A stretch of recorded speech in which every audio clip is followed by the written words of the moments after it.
Assalamualaikum warahmatullahi taala wabarakatuh dan salam sejahtera. Pada video kali ini kita akan melihat topik 7.2 di dalam bab 7.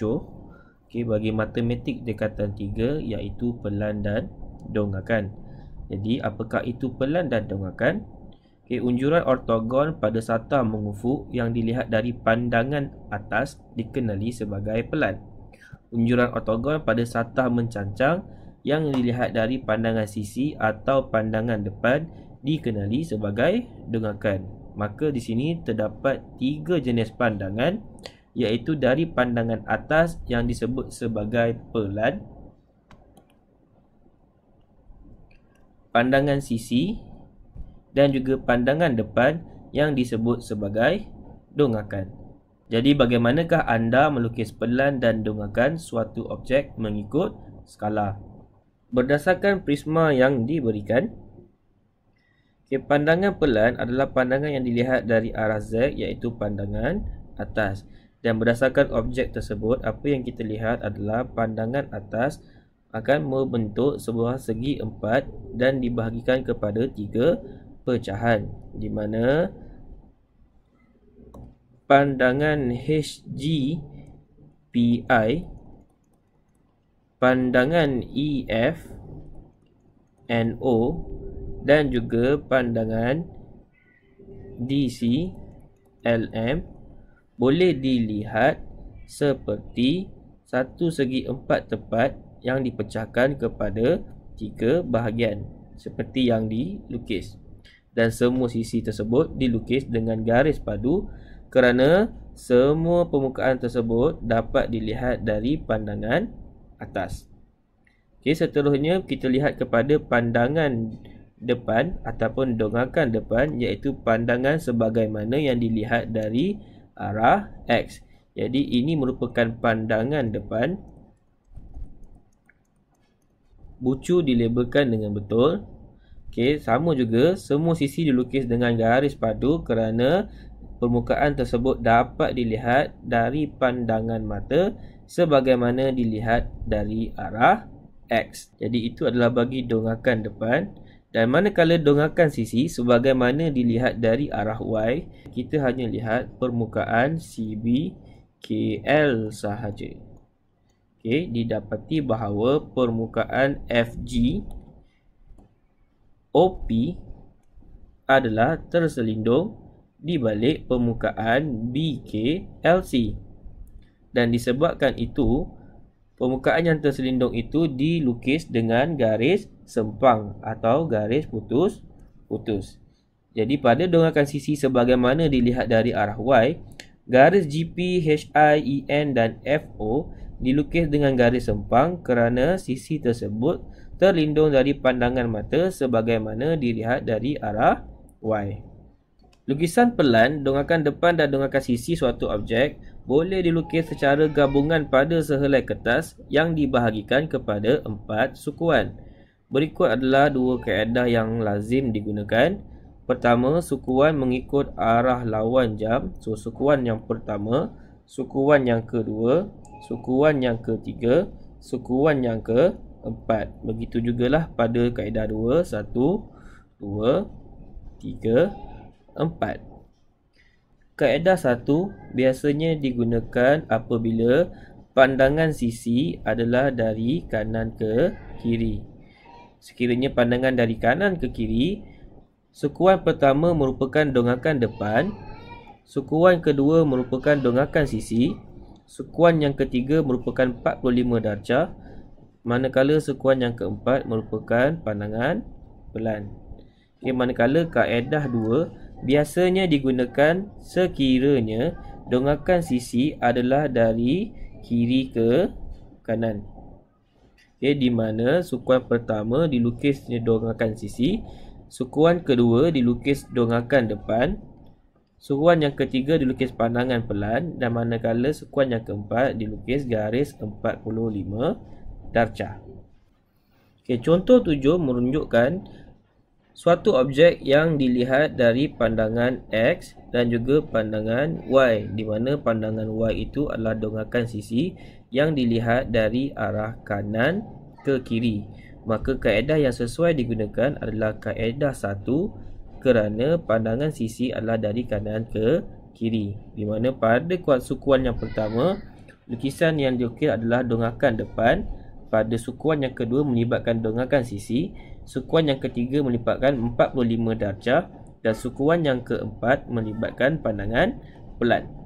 Manakala pada contoh berikutnya, pandangan sisi adalah dari kiri ke kanan. Jadi kaedah yang sesuai digunakan adalah kaedah 2, iaitu dongakan sisi dilukis pada sukuan yang pertama, dongakan depan dilukis pada sukuan yang kedua, pandangan pelan dilukis pada sukuan yang ketiga dan garis 45 darjah dilukis pada sukuan yang keempat. Seterusnya, antara masalah yang sering dihadapi oleh pelajar adalah yang pertama, pelajar tak pasti kaedah yang mana sesuai untuk digunakan, sama ada kaedah 1 atau kaedah 2. Dan yang kedua, pelajar tidak mengingati apakah dongakan yang perlu dilukis pada setiap sukuan. Jadi, bagi membantu pelajar dalam mengenal pasti kaedah mana yang sesuai untuk digunakan, tips berikut boleh digunakan. Raja menunjukkan gaya yang sering ditunjukkan oleh Raja Pecut Dunia iaitu Usain Bolt setiap kali beliau memenangi acara. Kita boleh wakilkan kepala sebagai objek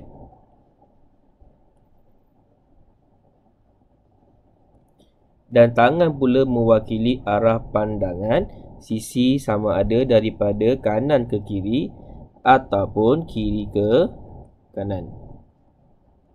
Baik, jadi sekiranya objek dilihat dari arah pandangan kanan ke kiri, maka dongakan sisi akan dilukis pada sukuan yang kedua.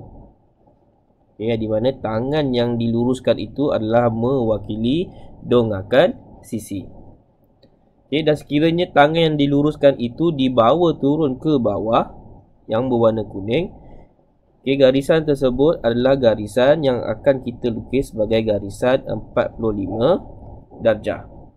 Okay, dan objek adalah kepala. Sekiranya kepala melihat ke bawah, okay, apa yang dia akan nampak adalah pandangan daripada atas. Sebab dia tunduk ke bawah, jadi dia hanya nampak atas. Okay, jadi ini yang dipanggil sebagai pandangan pelan. Okay, manakala sekiranya dia lihat ke hadapan, yang itu dipanggil sebagai pandangan depan. Begitu juga sekiranya objek dilihat daripada kiri ke kanan, okay, maka dongakan sisi adalah yang ini. Okay, daripada sukuan kita akan dapat dongakan sisi akan dilukis pada sukuan yang pertama. Okay, ini adalah dongakan sisi. Okay, sekiranya tangan yang diluruskan itu dibawa turun ke bawah, maka di sinilah kita akan buat garisan 45 darjah. Okay, dan sekiranya kepala melihat ke bawah, jadi kita akan nampak satu pandangan dari atas yang dipanggil sebagai pelan. Dan jika lihat ke hadapan dipanggil sebagai pandangan depan. Okay, jadi tips ini sangat membantu pelajar kerana pelajar bukan sahaja dapat mengenali kaedah mana yang sesuai, pelajar juga dapat mengenal pasti apakah yang patut dilukis pada setiap sukuan. Seterusnya, kita akan lihat kepada latihan uji minda 7.2a, okay, dengan melukis pandangan pelan, dongakan sisi dan juga dongakan depan. Okay, sebelum itu, kita dapati bahawa objek dilihat dari arah kanan ke kiri. Jadi, objek dilihat dari arah kanan ke kiri bermaksud dongakan sisi dilukis pada sukuan yang kedua. Okay, dan turun ke bawah adalah garis 45 darjah. Dan sekiranya lihat ke bawah adalah pandangan pelan. Dan seterusnya adalah sekiranya lihat ke hadapan dipanggil sebagai dongakan depan. Baik, pelajar digalakkan untuk mulakan dengan melukis pandangan pelan. Okay, seterusnya saya akan lukis dongakan depan.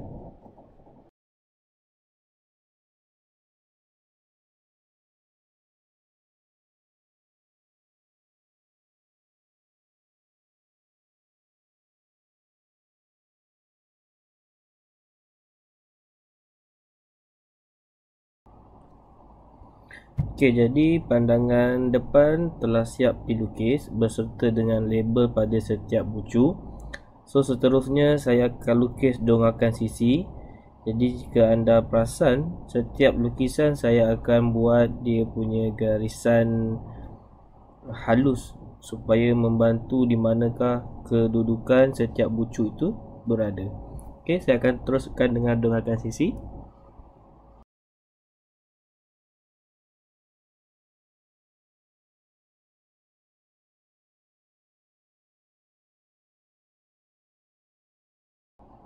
Okey, jadi ini adalah dongakan sisi yang telah siap dilukis. Jadi ini adalah 3 pandangan.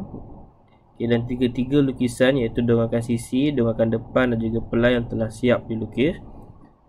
Okey, seterusnya soalan nombor 2.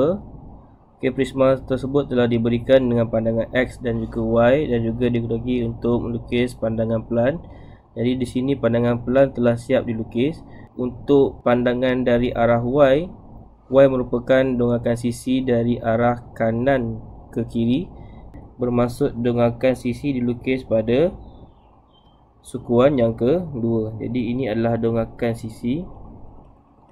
Okey, jadi pandangan pelan telah ditulis, maka ini adalah pandangan depan. Okey, dan bawah sekiranya tangan di bawah turun akan dapat garis 45 darjah. Okey, jadi saya akan lukis dongakan depan dan juga dongakan sisi. Okay, anda boleh lihat.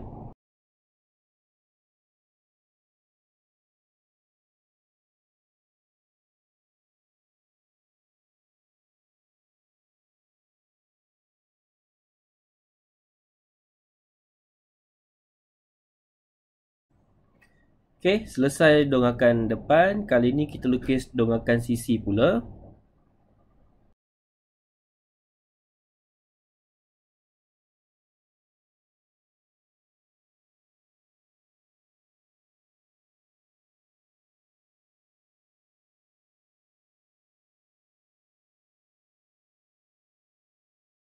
Okey, selesai dongakan sisi. Terdapat garis sempang pada dongakan sisi kerana bucu-bucu RKJ dan juga QLI terselindung di sebalik permukaan BC UV. Okey, seterusnya adalah soalan yang ketiga. Okey, kali ini dongakan sisi adalah dari arah kiri ke kanan.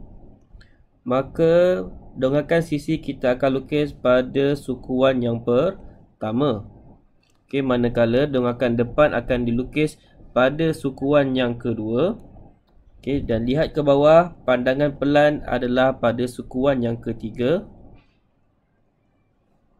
Dan garis 45 darjah dilukis pada sukuan yang keempat. Okey, pandangan pelan telah dilukis. Seterusnya saya akan sambung dengan dongakan depan.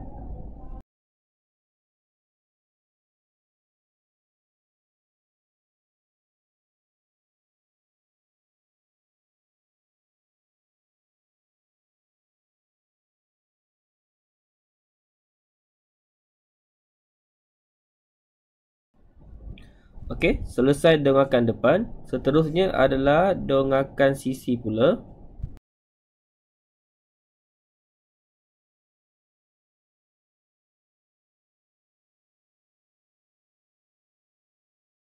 Okey, selesai. Jadi ini adalah pandangan pelan, dongakan depan dan juga dongakan sisi bagi soalan nombor 3. Jadi diharapkan video ini dapat memberi manfaat kepada pelajar. Sekian daripada saya. Assalamualaikum warahmatullahi taala wabarakatuh.